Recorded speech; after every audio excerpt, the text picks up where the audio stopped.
ये चीजें दान में मत देना, नहीं तो आपके साथ इतना बुरा होगा कि आप सोच भी नहीं सकते। माता लक्ष्मी आपका साथ छोड़ सकती है। नमस्कार दोस्तों, स्वागत है आप सभी का एक बार फिर से। दोस्तों सच्ची श्रद्धा से कमेंट्स में जरूर लिखे जय माता दी, माता रानी सदैव आप पर अपना आशीर्वाद बनाए रखे। दोस्तों दान करना वैसे तो बहुत बड़ा पुण्य का काम है।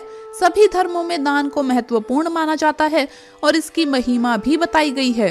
लेकिन दान करते वक्त ये ध्यान रखना चाहिए कि आप क्या दान कर रहे हैं और इसका आप पर क्या असर होगा, क्योंकि कई बार अक्सर ऐसी चीजें दान करने से व्यक्ति कंगाल हो जाता है। जाने अनजाने में हम कुछ ऐसी चीजों का दान कर देते हैं जिससे कि उल्टा हमें नुकसान होता है और हमारे जीवन पर बहुत बुरा असर पड़ता है। तो आइए जानते हैं आखिर वो कौन सी ऐसी चीजें हैं जिन्हें दान करने से आपको फायदे की जगह नुकसान हो सकता है।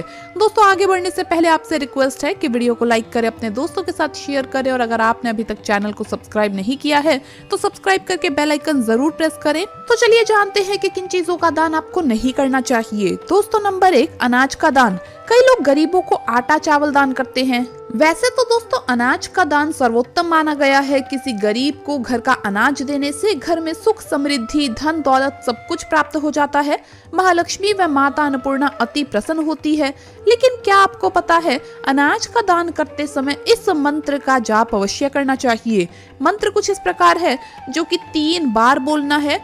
ओम विष्णवे नमः, ओम विष्णवे नमः, ओम विष्णवे नमः कहकर श्रद्धा पूर्वक दान का समापन करें। इस मंत्र के बिना अनाज का दान करने वाला व्यक्ति पाप का भागीदार हो जाता है, क्योंकि शास्त्रों में बताया गया है कि ऐसा दान विफल हो जाता है। अक्सर लोग दान तो कर देते हैं लेकिन उन्हें उस दान का पुण्य प्राप्त नहीं हो पाता। असल में यही वजह है कि आप बिना मंत्र के दान करते हैं। इसीलिए हमेशा अनाज का दान देते समय आपको ये मंत्र 3 बार जरूर बोलना चाहिए। ये बहुत ही ज्यादा शुभ माना गया है। आप इस मंत्र को मन में भी बोल सकते हैं। इससे सकारात्मक ऊर्जा की आपको प्राप्ति होती है। व्यक्ति धन दौलत से मालामाल हो जाता है। दोस्तों नंबर 2, पहने हुए कपड़े। पुराने कपड़े कभी भी किसी पंडित को दान में नहीं देने चाहिए। अगर आपने ऐसा किया है तो समझो कि आपने खुद अपना दुर्भाग्य बना लिया।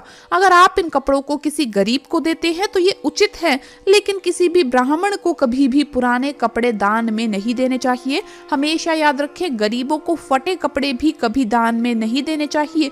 इससे आपका भाग्य दुर्भाग्य में बदल सकता है। दोस्तों नंबर 3, झाड़ू। किसी भी व्यक्ति को झाड़ू का दान नहीं करना चाहिए। ऐसा करने से माता लक्ष्मी नाराज होती है और घर में धन की कमी हमेशा होने लगती है। इसीलिए झाड़ू कभी भी दान नहीं करना चाहिए। झाड़ू दान करने से माना जाता है कि आपने स्वयं महालक्ष्मी को अपने घर से बाहर कर दिया। इससे उल्टा आप पूरी तरह से बर्बाद हो सकते हैं। अगर आप किसी को झाड़ू देना चाहते हैं तो दे सकते हैं, लेकिन उसे दान का नाम ना दे।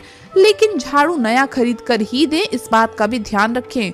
दोस्तों नंबर 4, बासी खाने का दान। कभी भी बासी खाने का दान नहीं करना चाहिए। जो मनुष्य गरीबों को छोटा समझता है और उन्हें बासी खाना खाने के योग्य समझता है तो उसे पाप लगता है, क्योंकि बासी खाना दूषित हो जाता है और वो फेंकने के योग्य माना जाता है। जो खाना खराब हो चुका है, ऐसा खाना अगर आप किसी को भी दान में देते हैं तो इससे आप पाप के भागीदार बनते हैं। शास्त्रों में बताया जाता है कि मनुष्य जब स्वादिष्ट लजीज और ताजा भोजन करता है तो उसे गरीब को भी अपने योग्य ही समझना चाहिए। ताजा बना भोजन किसी गरीब को खिलाने से स्वयं उस भोजन को ईश्वर ग्रहण करते हैं और आपके सभी कष्टों को हर लेते हैं। आपकी सभी परेशानी समाप्त हो जाती है। क्या पता उस गरीब के रूप में भगवान हो, क्योंकि ईश्वर किसी भी रूप में आ सकते हैं। दोस्तों नंबर 5, धूम्रपान मदिरा पीने वाले व्यक्ति को दान नहीं करना चाहिए। उल्टा आप पाप के भागीदार हो सकते हैं। ऐसा दान हमेशा विफल रहता है। दान का दुरुपयोग करने वाला व्यक्ति शनि देव के क्रोध का सामना करता है। इसीलिए जरूरतमंद को ही दान करना चाहिए, नहीं तो दान देने वाला भी पापी कहलाता है। किसी जरूरतमंद को कॉपी किताबें ग्रंथ आदि पाठ्य सामग्री दान करना बहुत ही ज्यादा शुभ माना जाता है, लेकिन ये चीजें फटी हुई नहीं होनी चाहिए। आप या तो विद्यार्थी को नई कॉपी और किताबें दान करें या किताबों की अच्छे से मरम्मत करवाने के बाद उसे दान करें, ताकि किसी के काम आ सके। तभी इस दान का महत्व है। याद रखिए दान करते समय व्यक्ति की मंशा हमेशा साफ होनी चाहिए। शनिवार के दिन अक्सर लोग तेल का दान करते हैं, लेकिन ये तेल शुद्ध होना चाहिए, यानी ऐसा तेल ना हो जिसका आप उपयोग कर चुके हो। अगर आपने इस्तेमाल किया हुआ तेल दान के लिहाज से किसी को भी दिया है तो इसका कोई महत्व नहीं है। साथ ही ये विपरीत परिणाम लेकर आता है। प्लास्टिक की चीजों का दान करने से भी आपको बचना चाहिए।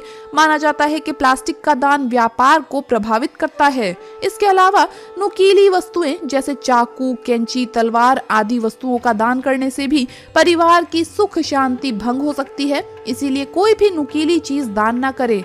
अगर किसी को इसकी आवश्यकता है तो उसे खरीदवा सकते हैं, लेकिन दान के लिहाज से ये ना दे। हिंदू धर्म में महिलाओं के लिए सबसे अहम होता है उनका सुहाग। इसीलिए सुहागन महिलाओं को कभी भी सिंदूर का दान नहीं करना चाहिए। अगर सुहागन महिलाएं अपना सिंदूर दान करती है जो वो खुद इस्तेमाल करती है तो उनके पति का प्यार उनके लिए कम हो जाता है। अगर आपको किसी को सिंदूर देना भी है तो आप उन्हें नया खरीद कर दें। वही दोस्तों, शास्त्रों में कुछ ऐसी चीजों के बारे में बताया गया है जो आपको कभी भी किसी को नहीं देनी चाहिए, फिर चाहे वो आपका अपना ही क्यों ना हो या आपका कोई करीबी ही क्यों ना हो। जैसे कि दही का संबंध शुक्र से माना जाता है। वहीं शुक्र को सुख और वैभव का कारक माना गया है। इसीलिए सूर्यास्त के समय इसे किसी को देने से सुख और वैभव में कमी आ जाती है। शाम के समय प्याज, लहसुन देने से भी बचना चाहिए। इसका संबंध केतु ग्रह से माना जाता है।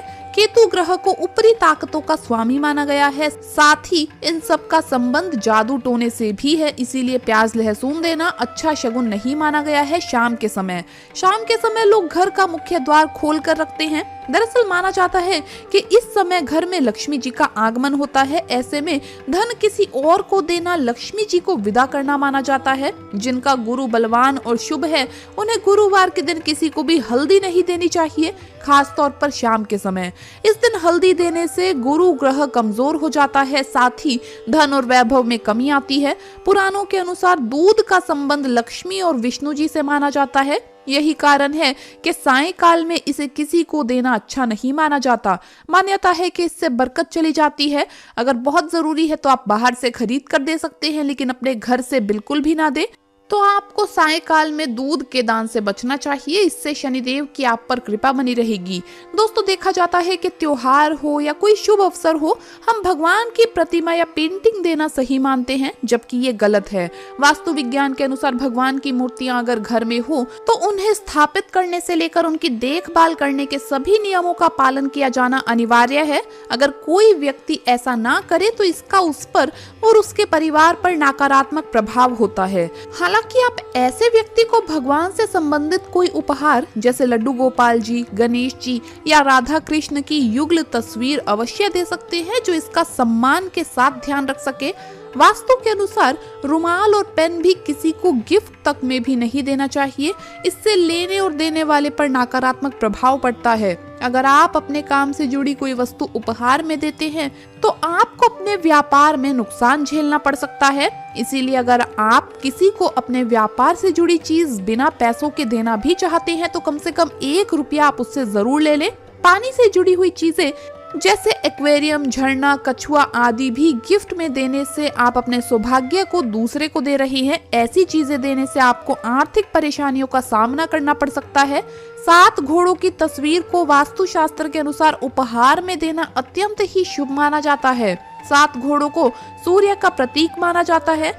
ऐसी तस्वीर को घर में रखने से घर के मुखिया की आय के स्रोत बढ़ने लगते हैं और घर में सुख और समृद्धि का वास भी होता है। ज्योतिष और वास्तु दोनों में चांदी को बहुत मंगलकारी माना गया है। इसीलिए अगर आप किसी को चांदी की कोई भी वस्तु भेंट में देते हैं तो उस व्यक्ति की समृद्धि में विकास तो होगा ही, साथ ही उसे स्वास्थ्य लाभ भी होगा। तो दोस्तों, आपको ये वीडियो कैसा लगा हमें कमेंट्स में जरूर बताएं। इस वीडियो को लाइक करें, अपने दोस्तों के साथ शेयर करें और हमें सब्सक्राइब करना ना भूलें। जल्द मुलाकात होगी अगली वीडियो में। जय माता दी।